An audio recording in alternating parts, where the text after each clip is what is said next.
한 학생이 전학을 와서 그 담임 선생님이 그 가정 조사를 하는데 아버지 이름이 뭐니 그렇게 물어봤더니 학생 대답이 진가진입니다. 대답을 했습니다. 그러니까 선생님이 야, 너 아버지 이름을 그렇게 함부로 불러도 되나? 다시 한번 얘기해봐라. 그랬더니 진짜, 가짜, 진짜입니다. 이렇게 대답을 했습니다. 여러분, 노무현 대통령의 일본 이름이 뭔지 아세요? 노무현 대통령. 맞습니다. 맞고요. 이해가 안 되세요? 맞습니다. 맞고요. 노무현 대통령이 맞습니다. 맞고요. 이 얘기 많이 했잖아요. 발음을 좀 달리하면 맞습니다. 맞고요. 라고 일본 이름이 노무현 대통령 이름입니다. 재밌는 게 있는데 한국에서 이름이 가장 긴 사람이 45자로 알고 있어요. 근데 14자짜리를 제가 검색을 해보았는데 예천군 호명면에 사는 한 학생이었는데 이게 10몇 년 전이기 때문에 지금은 이분이 아마 30대 중반 이상 된 걸로 생각하는데 그때 당시 이 학생의 이름이 너무 특이해서 다들 놀림거리가 되기도 하고 하여튼 가는 데마다 이야기의 중심에 있었던 그런 사람입니다. 그런데 이 황군의 아버지가 이 이름을 진 이유가 있습니다. 이 부인이 태몽을 꾸는데 황금 독수리가 막 날아가고 두 용이 승천하는 그런 태몽을 꾸었습니다.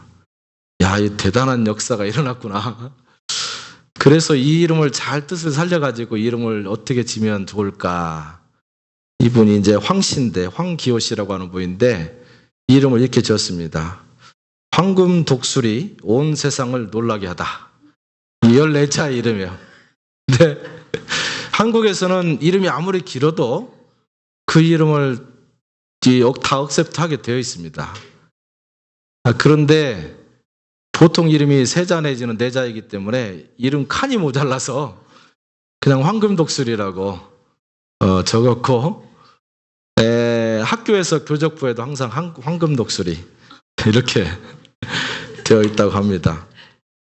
재미있는 일이죠.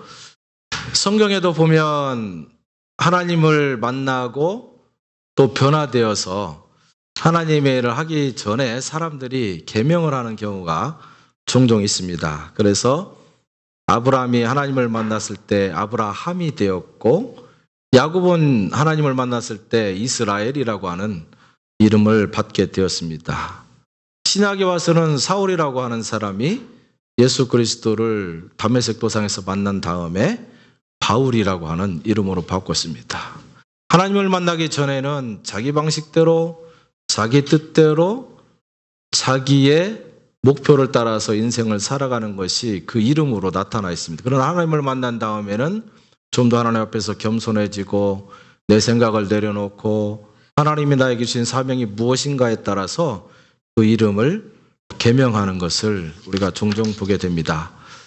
그런데 하나님을 만난 하나님의 사람만이 계명을 한 것이 아니라 하나님께서도 우리 사람들을 만날 때마다 자기 이름을 달리 표현하는 것을 보게 됩니다. 오늘 우리가 읽은 출애굽기 6장 2절 말씀을 제가 보니까 하나님이 엘로힘, 이게 하나님이 여기서 나타내는 다음 장 한번 보여주세요. 네. 여기서 나타나는 하나님이라고 동등하게 해석되어진 그 단어가 히브리어로는 다 다릅니다. 보십시오. 2절 하나님이 여기는 엘로힘입니다. 원어는 엘로힘 하나님이 모세에게 말씀하여 이르시되 나는 여호와. 여기는 여호와라고 되어 있습니다. 우리가 다른 말로 해석하면 야훼 하나님, 야훼라고 하는 여호와입니다. 3절에 보니까 내가 아브라함과 이삭과 야곱에게 전능의 하나님 엘샤다이 이렇게 되어 있습니다. 여기서 전능의 하나님은 엘샤다이로 표현되어 있고 나타났으나 나의 이름을 여호와 다 위에 3절 뒷부분하고 같죠? 여호와로는 그들에게 알리지 아니하였다. 7절에 보니까 너희를 내 백성으로 삼고 나는 너희의 하나님 엘로힘으로 되어 있습니다. 나는 애굽 사람의 무거운 짐 밑에서 너희를 빼낸 너희의 하나님, 여기 엘로힘, 여호와, 거기는 야훼, 여호와인 줄 너희가 알지라. 이렇게 되어 있습니다. 참 이상한 것은 3절에 보면 아브라함과 이삭과 야곱에게 하나님이 어떻게 나타났었냐면 전능하신 하나님, 엘샤다이 하나님으로 나타났으나 그러나 지금부터는 더 이상 내가 너희에게 엘샤다이라고 하는 이름으로 나타나지 아니하고 여호와라고 하는 이름으로 나타날 것이다. 지금 이렇게 표현을 하고 있습니다. 여기 지금 나타나는 이름이 엘로힘, 엘샤다이, 여호와라고 하는 세 단어가 있습니다. 엘로힘이라고 하는 단어는 성경에 보면 창세기 1장 1절에 보면 하나님이 태초에 하나님이 천지를 창조하시니라 이렇게 되어 있을 때 그때 하나님이라고 하는 단어가 엘로힘입니다. 우리가 보통 사용하는 하나님이라고 하는 단어가 엘로힘으로 거의 가장 많은 숫자로 그렇게 표기되어 있습니다. 그러면 이 엘로힘이라고 하는 단어가 갖고 있는 함축적인 의미는 보통 무엇인가? 창세기 1장 1절에서 보는 것처럼 창조주 하나님을 사용할 때 이 단어를 사용하게 됩니다. 그는 창조주 하나님으로서 사람과 의논하지 않고 우리가 깨닫지 못할 때에 우리에게 찾아오셔서 우리를 창조하시고 우리를 축복하시고 우리에게 은혜를 주셨던 그러한 개념으로 나타날 때는 엘로힘이다 이런 의미로 나타나게 됩니다. 그래서 앞에 엘로힘이라고 할 때 엘자라고 하는 단어만 써도 하나님이라고 하는 의미 자체가 있습니다. 그래서 구약 성경에 보면 엘자로 시작되거나 엘자로 끝나는 이름들이 종종 있습니다. 엘리야, 그렇죠? 그럼 분명히 하나님과 관련이 있는 이름이에요. 그 다음에 엘리사, 또 뭐가 있습니까? 사무엘, 천사들도 있죠? 가브리엘, 그렇죠? 그래서 이 엘자가 포함되어져 있는 것은 하나님과 분명히 내 이름을 연관시키고 싶은 사람들이 그렇게 그 글자를 썼다는 것을 우리가 깨닫게 됩니다. 그래서 이 구약적인 배경이 사실은 모슬렘과 우리 기독교가 나눠지는 때가 그 아브라함부터입니다. 아브라함의 두 자식이 있었는데 하나는 이삭이고 하나는 이스마엘입니다. 이스마엘이 큰아들이었는데 일종의 서자죠. 그렇죠? 이스마엘의 후예들이 모슬렘들이 되었고 약속받은 이삭의 후예들이 이제 이스라엘 백성들이 되었습니다. 그런데 특이하게도 아브라함이 이전부터 창세기 1장 1절부터 엘로힘, 엘이라고 하는 단어와 관련된 백성들이었기 때문에 사실은 모슬렘 중에서도 이 엘자라고 하는 단어를 굉장히 많이 씁니다. 엘리. 다른 말로 표현하면 My God이라고 하는 뜻이죠. 네. 그런데 2절에 보니까 엘로힘, 그 하나님이 모세에게 말씀하시되 천지를 창조하시는 그 엘로힘 하나님이 이제부터는 모세에게 말씀하는데 그런데 하나님은 아브라함과 이삭과 야곱에게 어떤 하나님으로 나타났는가? 3절에 내가 아브라함과 이삭과 야곱에게 전능의 하나님으로 나타났다. 엘로힘 하나님이 이 세 족장들에게 나타날 때 엘로힘으로 나타나지 않냐고 엘샤다이로 나타났다. 이렇게 지금 말하고 있습니다. 현대 히브리어 학자들은 이 엘샤다이라고 하는 단어를 우리가 쉽게 표현할 때 엄마의 젖가슴을 가진 특징을 가진 하나님이다. 이런 의미로 표현을 하게 됩니다. 왜 그러냐면 출산할 때 엄마가 그의 젖먹인 아이를 가슴에 품듯이 백성들을 돌아본다라고 하는 개념으로 해석되는 단어이기 때문입니다. 그래서 원어대로 해석을 한다면 전능하신 능력을 사람들에게 발휘하는 하나님이라고 하는 단어적 의미가 있습니다. 3절 하반절에 보니까 이제는 나의 이름을 여호와로는 그들에게 알리지 아니하였었다. 그러니까 지금 하나님께서 출애굽을 하고 있는 이 백성들에게 그 전에 출애굽한 백성들 이전에 살았던 사람들에게는 여호와라고 하는 이름을 그렇게 쓰진 않았는데 엘샤이다라고 하는 이름을 썼는데 지금부터 너희들이 출애굽하면서부터는 나는 너희에게 이제는 여호와로 나타나겠다. 이제 이런 의미가 있습니다. 여호와라고 하는 이름으로 만나겠다 했을 때 이 여호와라고 하는 뜻은 어떤 의미가 있냐면 언약 관계, 계약 관계가 있는 하나님이다. 이런 뜻들이 들어 있습니다. 그러니까 이스라엘 백성들이 400년 동안 이제 종으로 살아가고 노역을 하고 성숙하지 못했을 때에는 그들이 아직 미성숙되어 있기 때문에 하나님이 그들에게 젖먹이 아이를 가슴에 품듯이 전능한 하나님으로 나타나서 그들을 도와주었을 것입니다. 그러나 이제 이스라엘 백성들이 출애굽을 하고 광야 생활을 통해서 하나님을 끊임없이 반복적으로 만나면서 그들이 성숙해 갈 텐데 너희들이 성숙한 단계에서 나를 만나려면 이제는 엘샤다이, 능력으로 너희에게 임하는 하나님을 만나기보다는 계약관계, 언약관계인 하나님을 만나야 될 것이다 라고 하는 하나님의 선포라고 우리가 보여집니다. 이걸 좀 쉽게 생각을 해보겠습니다. 우리가 가정의 구조로 이것을 생각해 보면 우리 유치원 갈 정도의 아이가 되면 엄마가 전능하신 엄마로 나타날 수 있습니다. 아이가 요구하지 않아도 아이가 무엇이 필요한지 모르는 상태에서 엄마가 그 아이에게 나타나서 그에게 밥을 주고 그의 옷을 빨아주고 아직 아무것도 모르는 1살 6개월 뭐 이런 아이들에게 예방접종을 다 맞춰서 질병에 걸리지 아니하고 엄마가 하나부터 10까지 다 챙겨서 해주는 그런 단계입니다. 이것을 어머님의 은혜라고 표현해서 우리는 노래도 하고 그럽니다.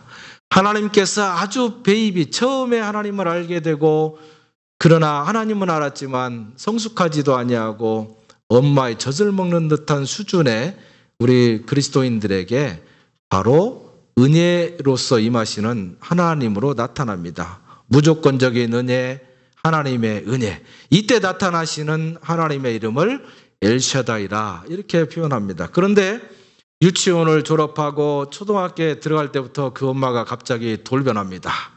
네. 너 학교 갔다 왔니? 그러면 숙제를 했나? 물어봅니다. 숙제 안 했다고 하면 그 전까지는 괜찮아. 나중에 하면 돼. 그런데 이제는 얼굴을 붉히고 네가 숙제를 안 하면 내가 더 이상 너에게 혜택을 주지 않겠다. 놀지 못하도록 하겠다. 게임을 못하도록 하겠다. 잘못하면 간식도 안 주겠다. 뭐 이런 여러 가지 조건들을 이제는 얘기합니다. 아이가 성숙하면 성숙할수록 그 엄마는 아이에게 조건적인 엄마로 바뀌어지게 됩니다. 다시 말하면 일방적인 은혜가 아니라 쌍무, 서로 간의 의무를 지켜야 되는 그러한 관계를 갖게 되고 또 그렇게 가져야만이 아이가 성숙하는 것을 우리가 깨닫게 됩니다. 일방적인 관계와는 달리 쌍방적인 관계, 내가 너에게 이야기를 하면 네가 나에게 응답해야만 된다. 네가 나에게 응답하지 않으면 나도 더 이상 행동하지 않겠다. 네가 응답할 때에만 내가 행동하겠다. 쌍무 언약의 하나님으로 이제는 나타내기를 원했습니다. 엘로힘의 하나님을 쉽게 얘기하면 아가페입니다. 상대방이 나에게 응답을 하든 응답을 안 하든 전혀 상관없이 무자비하게 사랑을 주시고 그냥 보드만 안고 모든 걸 용서합니다. 그러나 아이들이 성숙하면 아가페기보다는 물론 정확한 표현이 아니겠습니다만 우리 인간들이 해석하고 이해할 만한 단어로 친다면 에로스의 사랑이랄지 또는 필리오의 사랑이랄지 뭐 이런 조건이 붙어버리는 그러한 사랑을 하나님께서 요구하실 수 있다라고 하는 사실입니다. 네가 하는 대로 만약에 네가 우상에게로 가버리고 사탄의 종이 되어버리고 그러면 너의 선택에 의해서 만약에 그렇겠다면 It's okay. 나도 더 이상 너에게 다가가지 않겠다. 하나님이 이런 수준으로 다가온다는 것입니다. 내가 이제 너에게 말할 때 들을 만한 수준이 되었다면 사탄에게 다시 휘둘리지 말고 우상에게 다시 돌아가지 말고 오직 너희를 창조한 나를 너희의 여호와로 받아들일 수 있어야 된다. 그렇게 했을 때에만 나는 너에게 하나님이 될 것이다 라고 이렇게 이야기를 합니다. 그 다음 장을 한번 보여주시기 바랍니다. 제가 여러분 히브리어를 잘 모르시겠지만 제가 단어를 써왔습니다. 자, 6장 2절을 보면 맨 처음에 하나님이라고 했을 때 그 단어는 한글은 왼쪽에서 오른쪽으로 읽습니다만 히브리어는요 오른쪽에서 왼쪽으로 읽습니다. 한문 쓰는 것 같아요. 저쪽으로 다베르 엘로힘 엘 모셰라고 되어 있습니다. 앞에는 다바르가 동사가 먼저 나왔죠. 엘로힘 하나님이 모세에게 이제는 나타나는데 저 뒤에 보십시오. 아니 야훼 또는 이거를 읽는 방법이 지금까지도 학자들이 다양한 얘기를 합니다. 이 자체로 읽으면 예화 뭐 이렇게 되는지만 이거를 아도나이로 읽어야 된다라고 하는 그런 의미도 있습니다. 어쨌든 그 단어는 여호와로 우리가 표현하는 단어입니다. 아니 나는 여호와다 이러한 의미를 갖고 있습니다. 두 번째 보면 3절에 아브라함과 이삭과 야곱에게 전능의 하나님이라고 표현했을 때 저입니다. 엘 샤다이 이 두 가지 단어로 표현됐습니다. 제가 처음에 나오는 엘이라고 하는 단어 자체로 하나님이라고 했습니다. 그렇죠? 뒤에 나오는 것은 샤다이는 일종의 엘 하나님을 꾸며주는 형용사의 역할을 합니다. 전능한 하나님 엘 샤다이라고 하는 단어 구조로 되어 있습니다. 그런데요, 사무엘상 15장에 보면 사울왕이 하나님께 범죄를 했습니다. 그렇죠? 근데 하나님께서 선지자를 보내서 사울왕에게 다음과 같이 얘기합니다. 왕이 여호와의 말씀을 버렸으므로 말하자면 하나님과 왕 사이에 계약이 있었는데 쌍무 조건이 있었는데 그 계약을 왕이 일방적으로 취소했으므로 하나님도 왕을 버리셨나이다. 무슨 말입니까? 하나님께서 말씀하신 것들에 대해서 사울왕이 그대로 지키고 사울왕의 할 도리를 했다면 하나님께서도 지켜야 할 도리를 하겠다. 그러나 하나님이 말씀하신 것들에 대해서 일방적으로 사울왕이 그것을 거절하고 지키지 않았기 때문에 하나님도 더 이상 의무를 지킬 이유가 없다. 이렇게 된 것입니다. 지금 사울왕 시대는 하나님께서 이스라엘 백성들을 애굽에 출애굽해서 가나안 땅에서 사사시대 오랜 세월을 산 다음에 그 다음에 첫 왕으로 세운 때입니다. 그러니까 하나님께서 여호와로 나타나신 지가 이미 오랜데 아직도 너희는 나를 여호와로 만나지 아니하고 사울왕 자체가 내가 너와 함께 쌍무 계약을 했는데 그 계약을 어기고 계속 네 마음대로 하니까 나는 더 이상 어떻게 할 수가 없다. 이렇게 말씀하시는 장면이 나옵니다. 이것은 아가페기보다는 필레오나 에로스의 사랑으로 표현할 수 있는 내용이라고 그렇게 보여집니다. 그런데 여러분, 우리가 이 구조로 볼 때 하나님이 엘샤다이로 우리에게 나타나실 때는 언제입니까? 우리가 수준이 높을 때가 아니라 우리가 연약할 때, 유치원의 수준일 때, 우리가 때로는 무너졌을 때, 아무것도 안 보이고 캄캄할 때, 그때는 하나님께서 우리에게 엘샤다이 하나님으로 다가오십니다. 네가 힘이 드는구나. 네가 뭘 잘 몰라서 아직도 마음에 부담이 있구나. 얼마나 힘드니? 내가 너를 일단은 보호해 주겠다. 힘을 주겠다. 우리를 위로하시고 무조건적으로 우리와 함께 하십니다. 그러나 우리가 성숙하고 어른으로 자라게 되면 우리가 하나님과 인격적인 관계를 가질 때가 됩니다. 일방적인 사랑 그만하고 이제는 쌍방의 사랑을 하자고 하나님께서 사람들에게 제안을 합니다. 나는 너를 사랑하고 너는 나를 사랑하고 내가 너를 은혜를 준 만큼 너는 다른 데로 네 눈을 돌리지 말고 내게 가만히 복종해야 된다 라고 하는 하나님의 조건이 있다고 하는 사실입니다. 여러분, 어떤 하나님이 좋습니까? 엘샤다입니까? 여호와입니까? 엘샤다이 하나님이 물론 편합니다. 그러나 나에게 엘샤다이 하나님이 계속적으로 나타난다는 것은 내가 신앙이 성숙하고 있지 않다라고 하는 사실이에요. 여러분이 문제가 있을 때, 힘들 때, 어려울 때 여러분의 기도 스타일을 보면 내가 지금 여호와 하나님을 만나고 있는지 엘샤다이 하나님을 만나고 있는지를 분간해낼 수 있습니다. 계속 어린아이처럼 땡깡을 놓고 하나님 도와달라고 하고 지금까지 수많은 경험을 통해서 내가 이거를 어떻게 신앙으로 헤쳐나갈 수 있음에도 불구하고 아직도 잘 모르겠다고 내가 해보지도 아니하고 하나님 보고 무조건 이거 해달라고 계속 막 어거지를 쓰고 발버둥을 치고 그렇게 요구하는 기도를 할 수가 있습니다.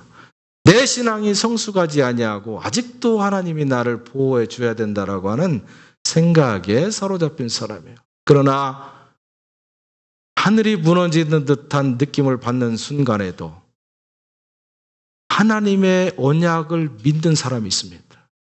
네가 나를 떠나지 아니하고 내 말씀에 거하면 내가 너를 책임지겠다. 그러면 내가 어려움을 당하고 힘들고 어려울 때 하나님 날 도와주세요라고 말하기 전에 어떻게 해야 돼요? 나를 돌아볼 수 있어야 됩니다. 왜 내가 이 어려운 가운데 처하게 되었는가? 내가 하나님과의 쌍무 관계에서 무엇을 이행하지 못했는가? 하나님이 원하시는 대로 살지 못했던 나의 습관과 나의 태도는 무엇인가? 무엇이 이 상황 가운데 나를 집어넣었는가를 돌아보게 됩니다. 그리고 하나님 앞에 엎드려서 하나님 죄송합니다. 제가 잘못했습니다. 내가 생각해 보니까 이런 부분들에 있어서 하나님의 뜻대로 살았어야 되는데 내가 그것을 하지 못하고 내 그 의무를 이행하지 못했습니다. 그러나 앞으로는 이 의무를 제가 이행하겠습니다. 하나님께서도 내게 약속했던 그 은혜를 저버리지 마십시오. 라고 하면서 자기 삶을 되돌아보고 자기를 바꾸어 나가는 것입니다. 어느 서울 농대를 나오신 남자 선생님이 16년 차이가 나는 제자와 결혼했습니다. 이게 사실인데요. 이 선생님이 대학교를 졸업하고 초등학교에 교생 실습을 갔습니다. 그런데 초등학교에 3학년 여학생이 아주 깜찍하고 착해 보이고 예쁘고 말도 잘 듣고 공부도 잘했어요. 그 선생님이 아이고 너 예쁘구나.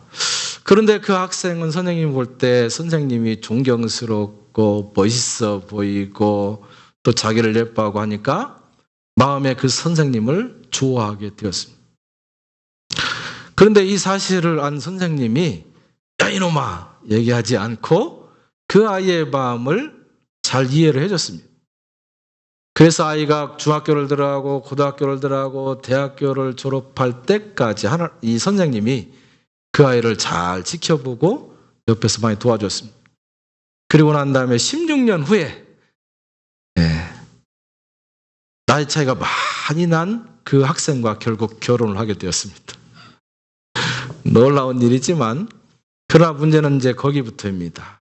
결혼하기 전까지는 이 선생님에게 이 아이는 하염없이 어린아이이고 무엇인가 내가 도와줘야 되고 잘못했어도 인정하고 격려하고 세워주고 세상에 잘 적응해서 살아갈 수 있도록 해야 되는 선생님입니다. 이 아이에게는 이 선생님은 존경의 대상이고 내가 함부로 그 말을 거역하면 안 되는 그런 대상이었습니다. 그러나 쌍무 계약에 의해서 결혼해서 남편과 아내가 되었습니다. 더 이상 이 아이는 자기 마음대로 할 수가 없습니다.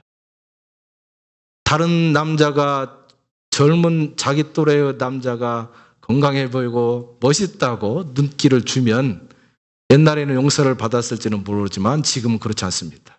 그 남편에게 혼나게 되죠. 네, 그 관계입니다. 쌍무 관계의 수준으로 들어가게 되면 옛날의 습관대로 내가 살았다가는 더 이상 내 혜택을 누릴 수 없게 됩니다. 그 아이가 아직도 옛날 존경했던 선생님, 자기를 용납하고 그냥 사랑했던 선생님으로 생각하고 다른 데로 갔다가는 당장에 도장 찍자는 얘기를 듣고야 말게 되어 있습니다. 하나님도 그래요. 옛날에는 너희가 나를 잘 몰랐을 때 내가 일방적으로 도왔지만, 그러나 내가 끊임없이 너와 동행하고 이야기하고 너를 구원하고 광야 생활을 통해서 수없이 많은 어려움들을 통해서 내가 너에게 어떤 존재인가를 보여줬지 않느냐. 그런데 이제 와서 아직도 옛날 습관대로 우상에게 가고, 그 뭡니까? 하나님의 능력을 인정하지 못하기 때문에 우상이 혹시 나에게 무엇인가를 해주지 않을까, 이런 생각으로 계속 돌아간다는 사실입니다. 그러면 하나님이 괜찮다라고 하는 것이 아니라 안 되겠다.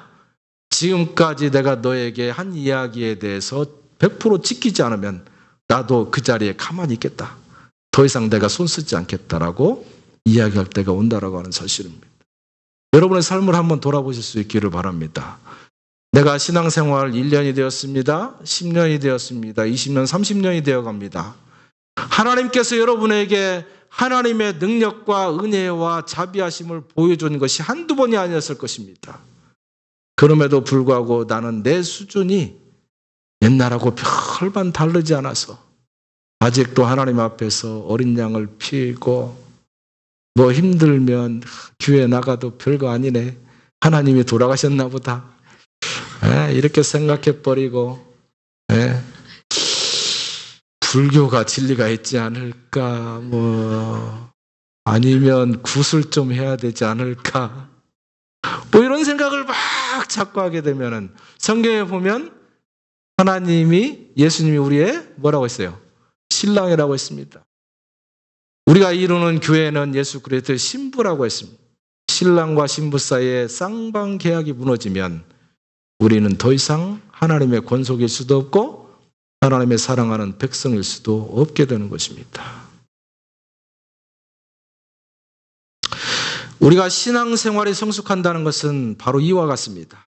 무조건적인 하나님의 사랑에서 조건부적인 하나님으로 다가오시는 그 하나님을 내가 인정하고 내가 지켜야 될 의무와 책무를 실행하는 것입니다. 여러분, 우리 한국교회가 이런 점에 있어서 참 감당하지 못했던 문제가 있다, 그렇게 판단을 합니다. 교회에서 지금까지 아가페의 하나님, 무조건적인 은혜의 하나님을 너무 강조했습니다. 물론 그것은 한국의 초기 기독교가 들어왔을 때는 맞는 얘기입니다. 한국이 하나님에 대해서 알지 못했던 5,000년의 역사가 있었습니다. 그러나 선교사들을 통해서 엘샤다의 하나님이 한국에 소개가 되었습니다. 그때는 복음의 기초가 무엇이었습니까? 너희들이 아무것도 할 필요가 없다. 예수 그리스도를 믿음으로만 구원에 이르는 진리에 대해서 동의해라. 아무것도 하지 않아도 구원받을 수 있다라고 하는 은혜가 선포되었습니다. 그러나 한국교회 기독교가 들어온 지 200년이 넘었습니다. 개신교가 들어온 지 무려 115년이 다 되어가고 있습니다. 지금 세대가 바뀌어도 3세대, 4세대가 지금 바뀌었는데 아직도 우리가 엘샤다의 하나님을 바라보고 아직도 성숙하지 못한 단계로 내 책무는 지키지 아니하고 하나님 보고 우리를 지금 옛날에는 사랑했는데 지금은 사랑하지 않으시나요? 이런 얘기를 하고 있다면 뭔가 문제가 있다라고 하는 사실이에요. 은혜는 어디서 받습니까? 이스라엘 백성들이 400년 동안 종살이 하다가 홍해를 넘은 다음에 광야에 들어갔을 때 그때 은혜를 받습니다. 440년 동안의 광야 생활 동안에 얼마나 이 사람들이 하나님을 통해서 은혜를 받았습니까? 하나님은 그들에게 배고프다고 하면 만나와 메추라기를 주시고, 덥다고 하면 구름 기둥으로, 춥다고 하면 불 기둥으로, 물이 쓰다고 하면 그걸 단물로, 수많은 은혜를 하나님께서 일방적으로 그들에게 주셨다라고 하는 사실. 여러분이 신앙생활하면서 아니면 개인적인 삶을 통해서 여러분이 때로는 배고프고, 때로는 춥고, 때로는 목마르고, 때로는 어디로 가야 될지 모르는 광야 같은 사막에 그대로 서 있을 때, 여러분 그때는 엘샤다의 하나님을 만날 수 있는 때입니다. 하나님 도와주십시오. 도대체 캄캄합니다. 네.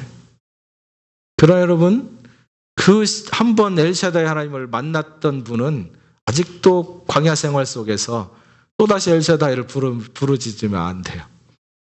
옛날에 내가 광야에서 이런 상황을 통해서 이렇게 은혜 받았지.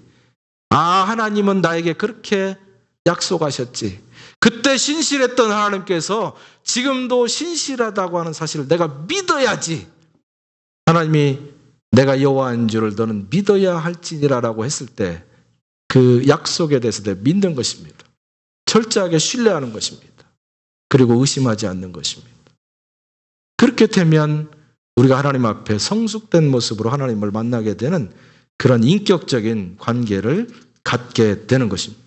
우리가 아이들을 키웁니다. 남자아이들은 결혼해야 어른이 되니까 뭐 말할 것도 없고, 그러나 여자아이들은 결혼하기 전에 어른이 돼야 됩니다. 결혼해서 남자를 어른 만들어야 되니까. 근데 여자아이들을 기르다 보면 20살이 되면 그 아이가 김치 담글 줄도 알아야 되고, 밥도 할 줄 알고, 반찬도 말줄 줄 알아야 됩니다. 그런데 엄마가 결혼하고 보니까 인생이 고달프고 힘들어. 결혼하면 인생 끝이야 생각하고 아이들에게 괜찮아, 하지 마. 다음에 가면 그냥 다 할 수 있어. 크면 다 되는데 뭐 이렇게 아무것도 가르쳐주지 않았습니다.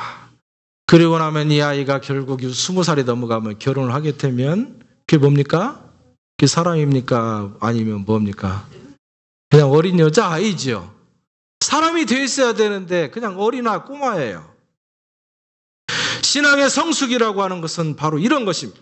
내가 지금까지 아브라함과 이삭과 야곱에게는 엘샤다이, 일방적으로 사랑하는 하나님으로 계시되었지만, 그러나 이제는 너희가 성숙했으니까, 성숙해야만 되는 때가 되었으니까 더 이상 나는 그렇게 하지 않겠다. 이제 나는 여호와, 다시 말해서 너와 나와의 언약관계 하나님으로 나타나겠다. 내가 너에게 은혜 주고 내가 너에게 선물 주었으면 너희는 거기에 은혜에 감사할 줄 알아야 된다. 하나님이 나를 세상에 보내시고, 요즘 말로 하면 엄마 아빠가 다 낳았으니까 당연히 해야지. 좀 잘못했지만 나놓고 왜 팽개치는 거야? 지금 부모의 역할을 다 하는 거야? 내가 고발할까? 뭐 이런 식으로 나타나는 것처럼 하나님이 나를 창조하시고 나를 세상 가운데 보냈는데 하나님이 당연히 나를 잘해주지 않겠습니까? 뭐 이런 얘기하는 것이 아니라 우리가 좀 더 성숙한 모습으로 하나님이 원하십니다. 내가 은혜 주면 감사할 줄 알아라. 감사를 좀 표현할 줄 알아라.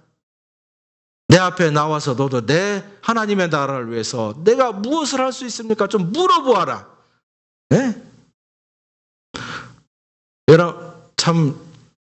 여러분에게 죄송한 얘기지만 하나님께서 저와 여러분을 일방적으로 사랑하신 건 사실입니다. 그러나 일방적으로 사랑하신 이유가 무엇인지 아십니까? 그냥 사랑하기 위해서 한 것이 아니라 깨어져 버린, 흩어져 버린 하나님의 나라를 완성하기 위해서, 그 깨어져 버리고 흩어져 버리고 엉망이 된 하나님의 나라가 왜 그렇게 됐습니까? 백성이 타락해서. 이제는 새로 하나님께서 자기의 나라를 완성하기 위해서 백성들을 모아야 되기 때문에 아직도 부족한 저와 여러분을 일방적으로 사랑해서 하나님의 백성 세우시는 것입니다. 착각하지 마세요.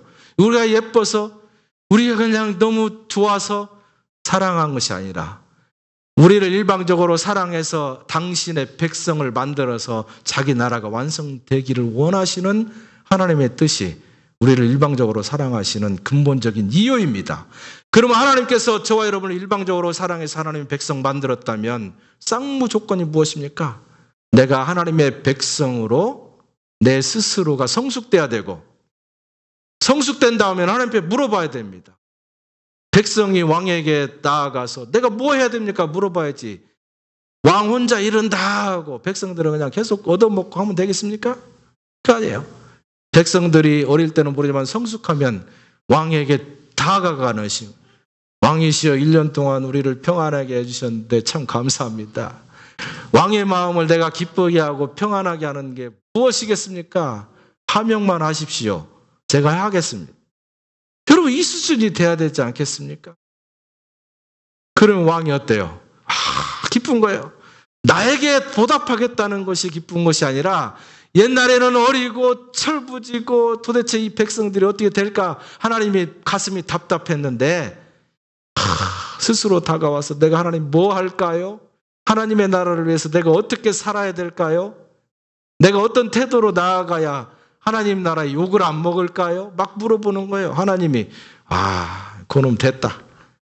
야, 더 이상 내가 신경 안 써도 잘 되어가는구나. 하나님이 기뻐하시는 거예요. 하나님 앞에 예배자로 서는 것은 바로 하나님을 기쁘시게 하는 건데, 예배자로 서는 것이 무엇입니까? 제가 5가지의 제사를 통해서 얘기하지 않았습니까? 하나님 앞에 나와서 예배하는 그 순간만이 예배자가 아니라 예배자로서의 삶을 세상에서 살아가는 거예요. 그게 진정한 예배자이고 예배자가 드려야 되는 신령과 진정으로 드리는 예배인 줄 믿습니다. 하염없이 은혜를 베풀기만 하는 것을 우리 심리학적 용어로 뭐라고 하는지 아십니까? 과보호, 과잉보호. 과잉보호는 어떻습니까? 좋습니까? 안 좋아요. 사람을 망가뜨려요. 우리 지금 현대교회 교인들이나 또 목회자들도 마찬가지지만 너무 과보호를 받았어요. 과보호를 가만히 있어. 구원은 하나님이 하시는 거야. 다 해줄 거야. 행동으로 무엇인가 해서 구원받으려고 하면 안 돼. 율법적으로 살면 안 되는 거야. 이걸 너무 강조했어요. 여러분, 구원은 은혜입니다. 구원은 일방적인 하나님의 은혜이지만 구원받은 백성이 된 다음에는 우리가 행동해야 됩니다. 구원받기 위해서 행동하는 것이 아니라 하나님의 백성으로 세상을 살아가기 위해서 우리가 액션을 취해야 돼요. 과거의 습관을 버리고 하나님의 변화된 새로운 피조물로서 새로운 하나님의 백성으로 액션을 취해야 된다는 거예요. 엄마가 아이를 키울 때 학교 갔다 오면 엄마 없어도 무엇인가 계속 할 수 있도록 방 청소도 이제 알아서 해야 되고 숙제도 알아서 해야 되고 학원도 스스로 갈 줄 알고 다 하고 난 다음에 제가 엄마 뭘 도와드릴까요? 뭐 이렇게 해야 되지 않겠습니까? 너무 과잉보호하면 초등학교 6학년이 되고 중학교 3학년이 되었는데 도시락 챙겨주고 학교 갔다 오면 책 가방 받아주고 청소하지 마라. 얼마나 피곤했냐. 치워라. 잠 재우고 간식 주고 막 살만 찌죠. 나머지는 엄마 아빠가 다 하는 거예요. 과잉보호. 과잉보호하면 아이들이 정말로 잘 클 것 같지만 아이들이 비만이 생기고 육체적인 비만이 생기고 영적인 비만이 생겨서 질병이 오는 거예요. 심각합니다. 영적 과잉보호는 영적 태만을 가져오고 영적 질병을 가져오게 돼 있어요. 우리의 신앙이 성숙할수록 하나님과의 관계도 우리가 잘 이해해야 됩니다. 하나님과 동행하면서 하나님이 내 육신의 눈으로는 보이지 않지만 내 옆에 있는 것처럼 내가 그렇게 행동할 줄 알아야 돼요. 하나님이 다 해주는 것이 아니죠. 하나님은 우리 스스로가 할 수 있도록 옆에서 우리를 격려하시는 분. 이제는 내가 성숙했으면 하나님 내가 해보겠습니다. 내가 그 일을 할 때 쓰러지지 아니하고 좌철하지 아니하고 담대하게 나아갈 수 있도록 함께 하십시오. 이거예요. 기독교인의 기도는 무엇입니까? 세상에서 터지고 얻어맞고 힘들고 와서 눈물 쭉쭉 흘리는 것이 기도가 아니라, 하나님, 제가 이런 일에 실패하고 저렇게 두드러 맞고 참 힘듭니다. 그런데 하나님이 옆에 계시면 내가 한번 시도할 수 있습니다. 이렇게 얘기하는 게 기도예요. 내가 하나님이 이미 나에게 주신 능력을 통해서 내가 앞으로 나아가겠습니다. 담대하게 또 한번 해보겠습니다. 이 기도예요. 눈물 쭉쭉 흘리면서 난 힘들어요, 어떻게 해주세요, 이 기도가 아니에요. 믿는 마음으로 하나님이 옆에 계시다는 생각을 가지고, 확신을 가지고 앞으로 담대하게 나아가는 것. 그걸 히브리서 10장 29절인가 39절 그래요. 믿음의 사람들은 후퇴해서 침륜에 빠지는 자가 아니요 앞으로 다이렉트로 나아가서 구원을 사람들에게 주는 정도의 시혈력을 가진 것이다. 그것이 믿음이다. 그 믿음의 사람이다. 성숙한 사람이다. 이렇게 얘기를 합니다. 여러분, 우리가 하나님을 경험하는 단계를 3단계로 나눌 수 있습니다. 그 다음 한번 넘겨주시기 바랍니다. 넘겨주세요. 첫 번째는 백성들이 깨닫지 못해도 하나님이 일방적으로 찾아오셔서 조금도 하나님을 기억하지 못할 때, 예를 들면 이스라엘 백성들이 애굽에 있는 400년 동안 하나님도 잃어버리고, 바로가 섬겼던 우상을 섬기고, 바로가 밥을 주니까 바로가 책인 줄 알고 살고, 무지몽매한 백성들이었을 때에 하나님께서 찾아오십니다. 그래서 하나님께서 이스라엘 백성들을 대신해서 바로에게 모세와 아론을 통해서 얘기합니다. 이 이스라엘 백성들은 내 백성이다. 내보내라. 내 종이 될 것이다. 더 이상 너의 종이 아니다. 하시면서 7번에 걸쳐서 내 백성이라고 하나님께서 이 얘기를 합니다. 다시 말하면 구원의 역사를 우리에게 주실 때에 하나님께서 일방적으로 우리에게 찾아오셔서 우리를 사랑하셔요. 네. 5장 1절, 7장 16절, 8장 1절, 20절, 9장 1절, 13절, 10장 3절 세보니까 7번에 걸쳐서 내 백성을 내보내라. 참 재밌습니다. 우리 기독교 신앙에서 7이라고 하는 숫자는 완전 숫자를 얘기합니다. 하나님의 숫자를 3이라고 하고 사람의 숫자를 4라고 합니다. 우리 한국의 배경은 4는 죽을 숫자라 안 좋은데, 성경에서 얘기하고 있는 숫자는 3은 하나님의 완전 숫자이고 사람은 4로 합니다. 그걸 두 개를 합하는 거예요. 7이 됩니다. 그리고 3장 7절로 8절에 보니까 또 7번에 걸쳐서 우리가 했던 거죠. 구원의 과정을 거듭 얘기합니다. 내가 보고 듣고 알고 내려와서 건져내고 인도하여 이르려 하노라. 하나님께서 이스라엘 백성들을 일방적으로 구원하는 7개의 단계를 통해서 내 구원의 완전성을 하나님께서 확신해 주는 것을 보게 됩니다. 6장 6절로 8절에 보니까 또다시 7번에 걸쳐서 하나님의 구속 단계를 얘기합니다. 내가 빼어내고 내가 건져내고 내가 구속하고 내가 백성 삼고 내가 너의 하나님이 되고 너를 인도하고 너를 기업을 삼겠다. 네. 구원의 완전성을 거듭 얘기합니다. 여러분, 구원의 단계에서는 하나님이 일방적으로 그 구원을 선포하고 이루어 가십니다. 그러나 이스라엘 백성들이 좀 성숙하게 되면 이제 알아들을 수 있도록 말씀을 선포하기 시작합니다. 그래서 무엇인가 요청을 하게 됩니다. 요청하시는 하나님, 말씀하시는 하나님으로 나타나게 됩니다. 재미있는 것은요, 여기에서 여호와께서 말씀하실 때에 2절에 보면 다바르라고 하는 단어를 씁니다. 다바르. 다바르라고 하는 말은 히브리어로 말하다의 과거형입니다. 현재형은 도베르예요. 그것이 과거형이 되면 다바르. 하나님이 이제는 더 이상 들어주는 것이 아니라 듣고 이제 말해요. 다바르 하시는 하나님. 그 재미있는 것은 뭐냐? 다바르라고 하는 단어와 미드바르라고 하는 단어가 연결되어 있습니다. 다바르라고 하는 단어에 영어로 하면 M자입니다. 그 M이라고 하는 접두어가 딱 붙으면 미드바르가 되는데 이게 어떤 의미가 있습니까? 미드바르가 뭐예요? 광야예요, 광야. 이게 어떤 의미가 있냐면 광야라고 하는 그곳에서 이스라엘 백성들은 하나님의 말씀을 듣는다는 거예요. 재밌습니다. 여러분, 여러분의 인생에 광야 같고 힘들고 재정적으로 막 파탄이 오고 가족 간에 불화가 있기도 하고 자녀들도 그냥 뭐 그렇고 복잡해요. 여러분의 인생의 광야 속에 여러분이 있다면 여러분 기뻐하시기를 축원합니다. 하나님이 여러분에게 말씀하십니다.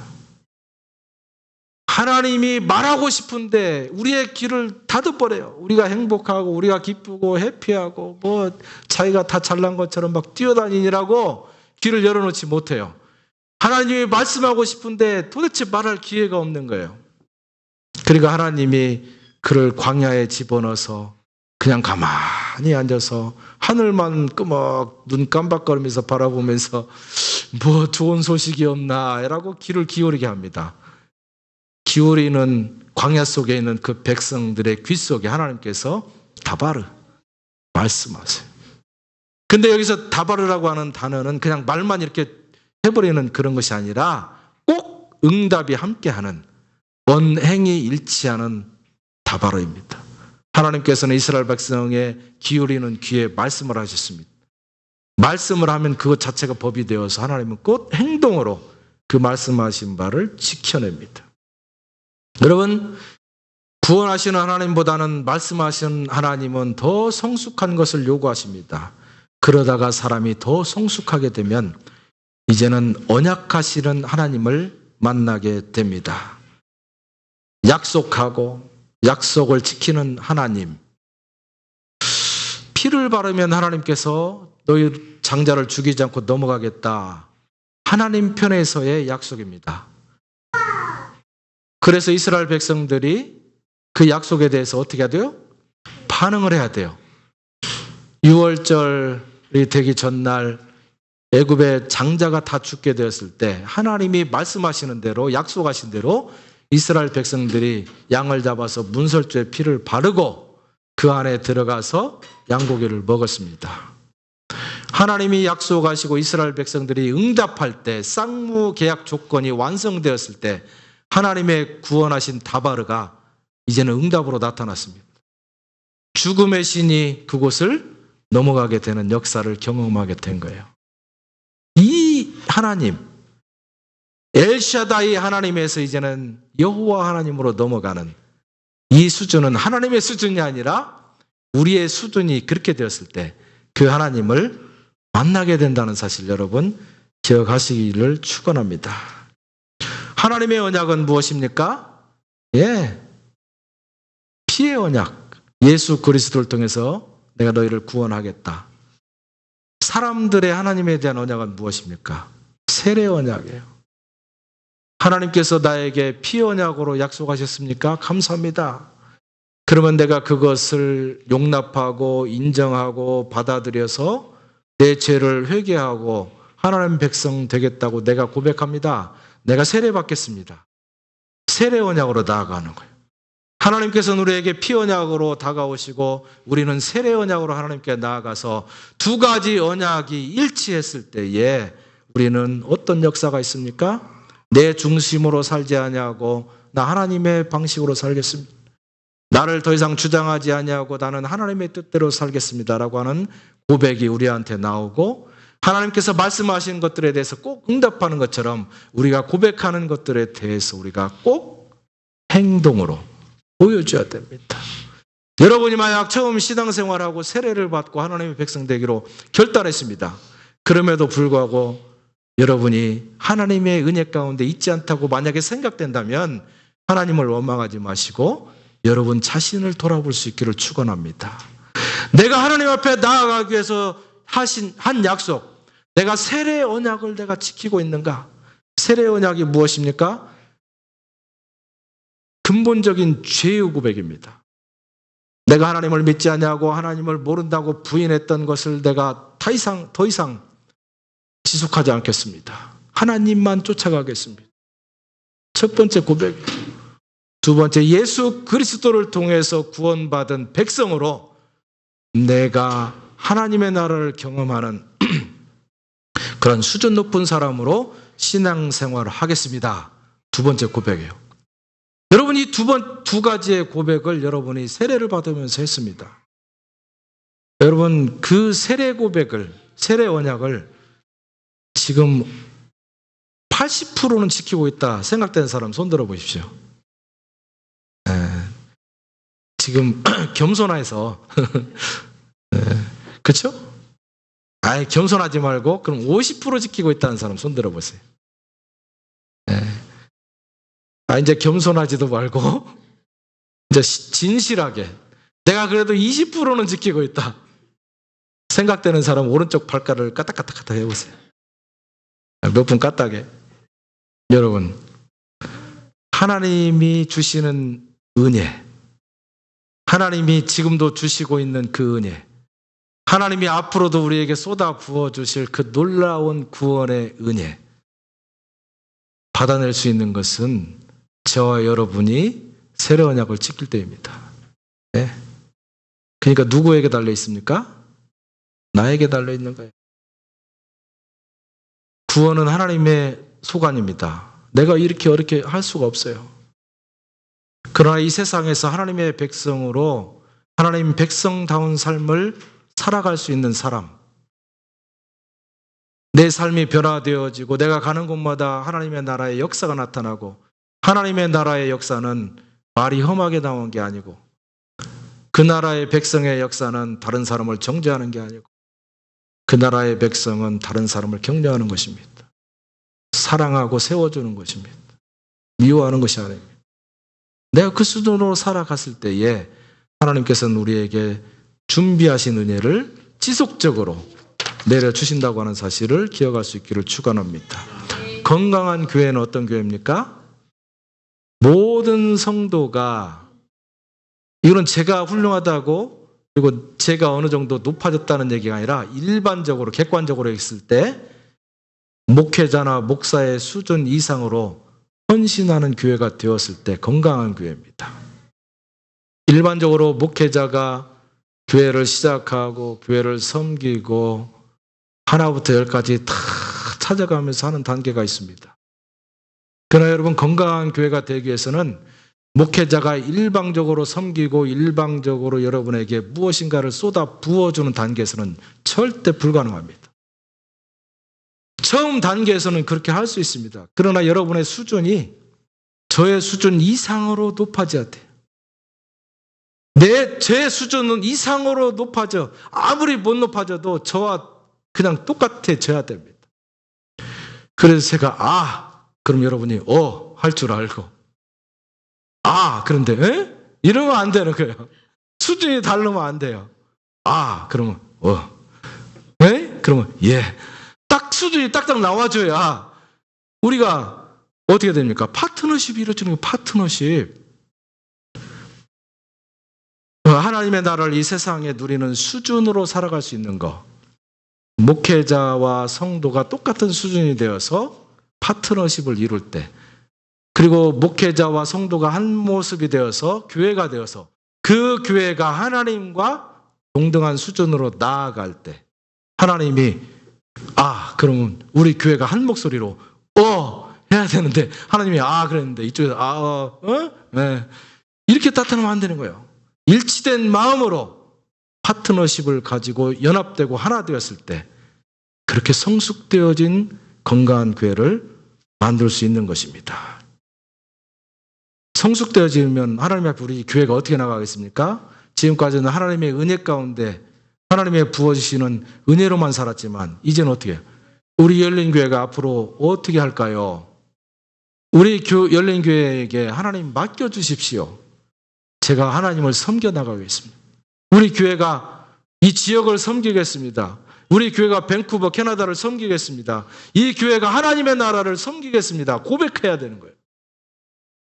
근데 주일날 예배만 나오고 겨우 성경 공부하는 거 그냥 참석하고 내 신앙이 성숙하고 있구나. 이거 아니에요. 이건 하나님의 은혜를 받는 수준입니다. 그 다음에 내가 헌신을 각오해야 되고, 내가 봉사를 할 수 있어야 되고, 내가 시간을 투자해야 되고, 내가 재정도 투자할 수 있어야 되고, 다양한 것들을 통해서 내가 하나님의 나라를 어떻게 세워나갈까? 네, 고백하는 것입니다. 여러분, 제가 처음에 출애굽기 시작할 때 출애굽기를 알면 인생이 보인다고 했습니다. 여러분, 오늘 말씀 속에서 내가 하나님을 만나는 단계 속에서 여러분의 인생의 수준은 어디입니까? 아직도 구원받는 단계입니까? 말씀을 듣는 단계입니까? 언약을 지켜나가는 단계입니까? 여러분 스스로를 평가하시고 여러분의 수준을 업그레이드 하실 수 있기를 축원합니다. 기도하겠습니다. 하나님, 나의 수준을 높여주십시오.